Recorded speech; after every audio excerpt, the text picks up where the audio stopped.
Hello students, हम लोग आज जो टॉपिक करने वाले हैं that is the next part of the correlation. Karl Pearson correlation का यह लास्ट पार्ट है। इसके बाद में हम लोग कोरिलेशन का टॉपिक अभी हमारा और चलने वाला है, लेकिन इसके बाद हम लोग रैंक कोरिलेशन है जो स्पेयरमैन का और कॉन्करेंट डेविएशन मेथड के थ्रू कोरिलेशन को कैलकुलेट करेंगे। अब देखिए, हमने जो मेथड अभी तक करा था that is for the individual series के लिए हमने उसको कर लिया था, और कुछ वैरायटी ऑफ सम मैंने आपको कराए थे जिसमें हमको जो वैल्यूज़ थी वो दे रखी थी, उसको फॉर्मूला में पुट करके और शॉर्ट में हमको उसको सॉल्व करना था। आज हम लोग जो करने वाले हैं that is from the series, और हम जो क्वेश्चन करेंगे दैट इज़ फ्रॉम द जो शॉर्टकट मेथड है उसके थ्रू हम इसको सॉल्व करने वाले हैं। अब देखिए, हमारे पास में अक्टूबर तक की वैल्यू दे रखी है।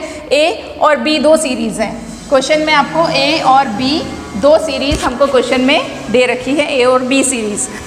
Value of the A series is 35, 36, 40, 38, 37, 39, और इस तरीके से हमारे पास में ए सीरीज़ की वैल्यू है, और इसी तरीके से जो वैल्यू है that is the value of the B series की वैल्यू है। अब यहाँ पर हमको ये क्वेश्चन में दे रखा है दैट आपको जो एज्यूम्ड है mean that is first series के लिए 35 एज्यूम करना है, और सेकंड सीरीज़ के लिए आपको 75 जो मीन है उसको एज्यूम करना है। सो हमको मीन की कैलकुलेशन की ज़रूरत नहीं है, ऑलरेडी हमको मीन को एज्यूम करने का बता रखा है। एज्यूम मीन कैसे करेंगे?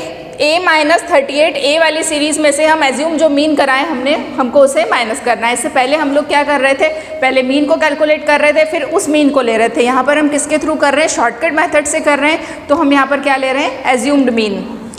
35 minus 38 minus 3, 36 minus 38 minus 2, 40 minus 38 plus 2, इस तरीके से हम पूरी अपनी dx की वैल्यू को कैलकुलेट कर लेंगे। इस वैल्यू को जब स्क्वायर करेंगे तो that is called dx square, और सारे जो साइंस हैं वो चेंज हो जाएंगे बिकॉज जितनी भी नेगेटिव वैल्यू है वो सारी किस में कन्वर्ट हो जाएगी? In the value positive value.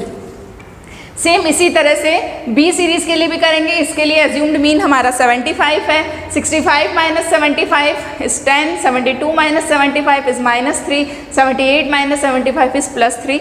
इस तरीके से हम इसे करेंगे दैट इज़ dy, और जब उसका स्क्वायर करते हैं 10 10 जा 100, तो ये वैल्यू हमारी किसकी आएगी? dy स्क्वायर की वैल्यू। नाउ हमको फॉर्मूला के लिए क्या चाहिए? dx dy। dx dy को कैलकुलेट कैसे करेंगे? dx से dy को मल्टीप्लाई करेंगे। 3 10 जा 30, वैल्यू प्लस की हो जाएगी बिकॉज दोनों जो साइन है वो किसके साइन है? दोनों साइन माइनस के साइन है। 2 3 जा 6, 2 3 जा अगेन 6। इस तरीके से हमने dx की वैल्यू और dy की वैल्यू को मल्टीप्लाई किया है, तो हमारा dx और dy आया दैट इज 64, प्लस के सारे पॉजिटिव वैल्यूज़ को ऐड करके नेगेटिव को लेस कर देंगे। अब इन वैल्यूज़ को हम फॉर्मूला में पुट करते हैं। देखिए, फॉर्मूला हमारा क्या है? फॉर्मूला है summation dx dy multiply by n minus summation dx multiply by dy summation dy dx square n dx का स्क्वायर dy। सेम यही है, इधर x है और इधर हमको उसका क्या करना है? y लेना है, और पूरी सीरीज़ का रूट। सारी वैल्यूज़ को पुट करने के बाद में हमारा जो r है, r is correlation by the Karl Pearson method that is 0.827। अब हमेशा ये ध्यान रखें कि इसकी जो वैल्यू है वो +1 से -1 तक ही होगी।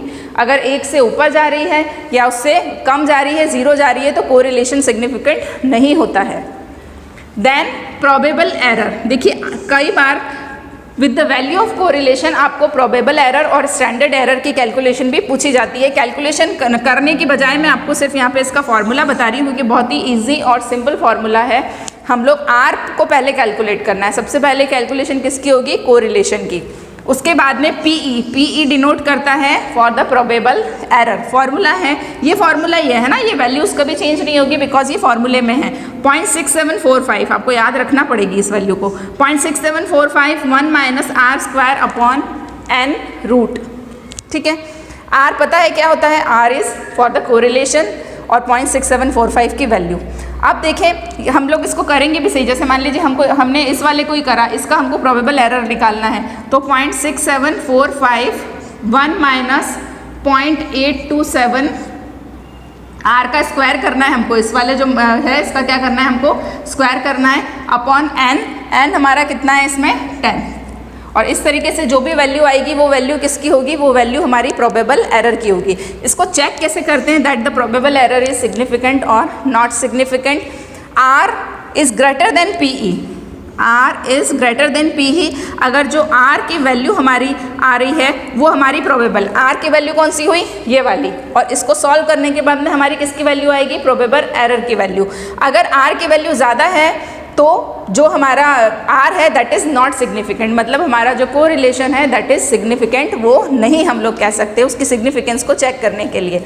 If R is greater than 6 PE, अगर R जो है वो बड़ा है, R की वैल्यू ज़्यादा है 6 PE, मतलब हमारा जो प्रोबेबल एरर आएगा उसको हम 6 से मल्टीप्लाई करेंगे। प्रोबेबल एरर के 6 टाइम्स से भी अगर एरर ज़्यादा है, हमारा R जो है वो ज़्यादा है, that is the R means the value of the correlation is significant. ये ध्यान रखिएगा, चेक कैसे करते हैं, R छोटा है तो नॉट सिग्निफिकेंट है, लेकिन अगर R की वैल्यू बड़ी है तो वो प्रोबेबल एरर के 6 टाइम्स से भी ज़्यादा बड़ी होनी चाहिए, तो हमारा जो उसका वैल्यू रहेगी या हमारा जो कोरिलेशन रहेगा वो सिग्निफिकेंट रहने वाला है।